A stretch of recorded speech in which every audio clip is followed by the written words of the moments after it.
नमस्कार दोस्तों, कैसे आप सभी लोग। आप सभी लोग को दोस्तों इस सेशन में जुड़ने के लिए बहुत बहुत स्वागत है। जैसा कि आप सभी लोग जानते हैं दोस्तों, किस चैनल पे हम डेली बेसिस पे करंट अफेयर्स को डिस्कस करते हैं, यानी कि हाल फिलहाल में जो घटनाएं घटी हुई होती है दोस्तों, उस पर हम लोग चर्चा करने का काम करते हैं। दोस्तों उसी क्रम में हमारे पास एक न्यूज़ है, एक घटना है जिसके बारे में आज हम इस सेशन में बात करेंगे। दोस्तों कहा जा रहा है, जैसा कि आप सभी लोग अभी जानते होंगे दोस्तों, कि दिल्ली की जो सरकार है दोस्तों, दिल्ली की जो राजनीति है उसमें उथल पुथल देखने को मिला था।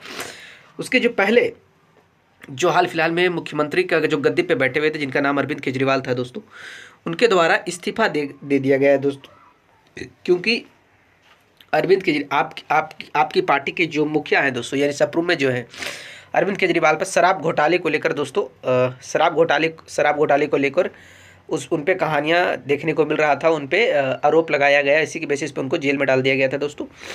तो अब क्या था कि उनके जेल में होने की वजह से दिल्ली की जो विधानसभा थी दोस्तों, दिल्ली में जो एक तरीके से जो कार्यकाज था दोस्तों, पूरी तरीके से 6 महीने से ठप चल रहा था दोस्तों। वहाँ कुछ काम देखने को नहीं मिल रहा था। इसको लेकर विपक्षी लोगों ने काफ़ी आरोप लगाया, काफ़ी कह सकते हैं आप विरोध जताने का प्रयास कर रहे थे दोस्तों। उनके द्वारा कहा जा रहा था कि अरविंद केजरीवाल की वजह से दिल्ली के सारे कामकाज ठप है दोस्तों। उसके बाद इन्होंने क्या किया कि उनके बाद इनको रिजाइन कर दिया गया दोस्तों, क्योंकि इनको जेल में होने की वजह से कामकाज नहीं हो पा रहा था दोस्तों। तो इनके द्वारा क्या किया गया देखो, इनके द्वारा कुर्सी जो सीएम की कुर्सी पर एज ए सीएम इनको जगह मिली थी, लेकिन इनको क्या करना पड़ा, रिजाइन देना पड़ा। और रिजाइन देने के बाद इन्होंने अपनी ही पार्टी का आतिशी मारलेना को दोस्तों दिल्ली का मुख्यमंत्री के रूप में उनको चयनित करने का काम किया दोस्तों। तो सवाल ये है, आज का न्यूज़ ये है दोस्तों, कि आपने पिछले एक बार फोटो देखा होगा कहीं कि जब आतिशी मारलेना को सीएम की कुर्सी पर बैठाया गया दोस्तों, तो उन्होंने क्या किया कि जो अरविंद केजरीवाल जी का जो कुर्सी था दोस्तों, उन्होंने क्या किया, उस कुर्सी पर बैठने से इनकार कर दिया। उनके बगल में कुर्सी लगाकर उन्होंने दिखाया कि मैं इस कुर्सी पर नहीं बैठी हूँ, बल्कि बगल में कुर्सी पर बैठी हूँ, यानी कि बगल में एक मुख्यमंत्री की ये कुर्सी खाली छोड़कर रखी हुई थी दोस्तों। तो अब देखा जा रहा है कि अब जब दिल्ली विधानसभा का जब अब काम शुरू होगा दोस्तों, कहा जा रहा है दो दिवसीय सत्र उसमें चालू।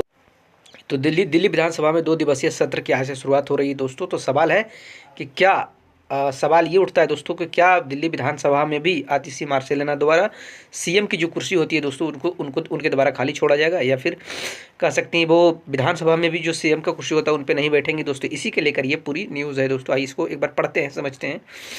कहा जा रहा है दिल्ली विधानसभा के 2 दिवसीय सत्र की आज शुरुआत हो रही है। ऐसे में आप सभी की निगाहें केजरीवाल पर होंगी कि वो सदन में कहाँ बैठते हैं, क्योंकि इस बार केजरीवाल सदन में बतौर विधायक मौजूद रहेंगे दोस्तों, क्योंकि एज ए सीएम वो नहीं रहेंगे। दिल्ली की राजनीति के लिए आने वाले 2 दिन काफ़ी खास होने वाले हैं। गुरुवार से 2 दिवसीय विधानसभा का सत्र शुरू हो रहा है, और पिछले कई सालों में सत्र पहली बार ऐसा होगा दोस्तों जिसमें आम आदमी पार्टी के संयोजक अरविंद केजरीवाल सदन में बतौर मुख्यमंत्री नहीं, बल्कि एक सत्ताधारी दल के विधायक के रूप में मौजूद रहेंगे। दरअसल जेल से जमानत मिलते ही जब केजरीवाल ने सीएम पद से अपना इस्तीफा देते हुए राज्य की कमान अपनी पार्टी नेता आतिशी के हाथों में सौंपी थी, इसके बाद एक तस्वीर सीएम आतिशी के सामने आई जिसमें उन्होंने पदभार संभालने के साथ ही अरविंद केजरीवाल की कुर्सी खाली छोड़ी थी। इस पर उन्होंने कहा था कि वह किसी अन्य कुर्सी पर बैठकर सरकार चलाएंगी। मीडिया से बात करते हुए उन्होंने यह भी दावा किया था दोस्तों कि केजरीवाल की कुर्सी कार्यालय में उनकी वापसी तक इसी कमरे में रहेगी, और इस कुर्सी को केजरीवाल का इंतजार रहेगा दोस्तों। अब सवाल है कि सदन में भी कहाँ बैठेंगे केजरीवाल, क्या सदन में भी उनके लिए एक सीट खाली कर दिया जाएगा क्या, इसको लेकर एक सवाल खड़ा हो गया दोस्तों। विधानसभा सत्र की शुरुआत होते ही सभी की निगाहें केजरीवाल पर टिकी होगी। जब केजरीवाल सदन के अंदर होंगे तो वो कहाँ बैठेंगे, क्या हुआ अपनी सीट पर बैठेंगे, या उनके लिए बतौर विधायक एक अलग से सीट दी जाएगी, या पार्टी केजरीवाल के सम्मान में उनके लिए यहाँ भी एक उनके कार्यालय के जैसे सदन में भी एक कुर्सी खाली छोड़ दी जाएगी दोस्तों। सदन में अगर सीटिंग व्यवस्था की बात करें तो मुख्यमंत्री की कुर्सी स्पीकर के आसन से ठीक सामने होती है, तो वही नेता प्रतिपक्ष की जो होते हैं दोस्तों, उनकी कुर्सी सीएम की कुर्सी की 90 डिग्री पर रखी हुई होती है।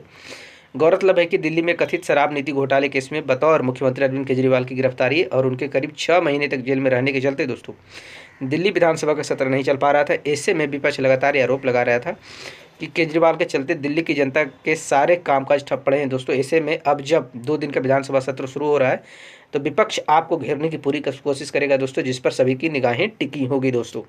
अब देखते हैं कि आगे का माहौल क्या होता है दोस्तों। अभी तो अगला न्यूज़ तो तभी होगा जब सत्र की शुरुआत होगी दोस्तों, कि कहाँ किस तरीके से चीज़ें होती है। उम्मीद करते हैं आप सभी को चीज़ें अच्छी समझ में आई होगी दोस्तों। हमारे साथ जुड़ने के लिए आप सभी को बहुत बहुत धन्यवाद दोस्तों।